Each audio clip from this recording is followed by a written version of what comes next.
ఆకాష్ భూమి ఇద్దరు కాంపిటీషన్లో విన్ అయినందుకు చాలా హ్యాపీగా ఫీల్ అవుతూ ఉంటారు. స్పాన్సర్స్ కూడా ఆకాష్ని మెచ్చుకుంటూ కంగ్రాచ్యులేషన్స్ సార్, మీరే విన్నర్స్, ఇకపై నుండి మీ ఇంటర్నేషనల్ జర్నీ స్టార్ట్ అవ్వనుంది, ఈ డీల్ పైన సంతకం పెడితే మీ ఇంటర్నేషనల్ జర్నీ స్టార్ట్ అవుతుంది సార్ అని స్పాన్సర్స్ ఒక అగ్రిమెంట్ని ఆకాష్ ముందు ఉంచుతారు. థ్యాంక్ యూ సార్, ఇది నా బిగ్ డ్రీమ్ అంటూ సంతకం పెట్టబోతూ ఉంటాడు ఆకాష్.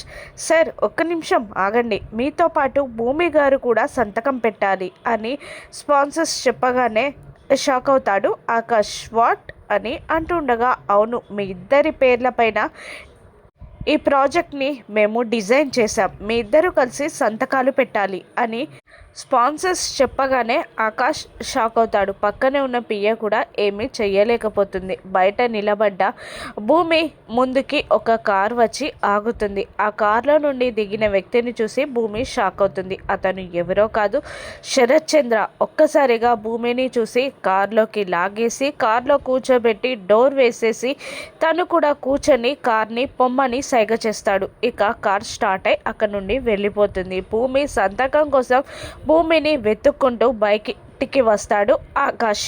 అక్కడ అంతా వెతుకుతున్న భూమి ఎక్కడా కనిపించదు. కార్ సైడ్ మిర్రర్లో నుండి వెనకాల తనని వెతుకుతున్న ఆకాష్ని చూసి సాడ్గా ఫీల్ అవుతూ ఉంటుంది భూమి. భూమిని మళ్ళీ ఆకాష్ ఎలా పట్టుకుంటాడు? తన అచీవ్మెంట్స్, గోల్స్ని ఎలా రీచ్ అవుతాడు ఆకాష్? భూమి కోసం ఆకాష్ గగన్ ఇంటికి వస్తాడా? రాను ఎపిసోడ్స్లో చూద్దాం. Thank you for watching.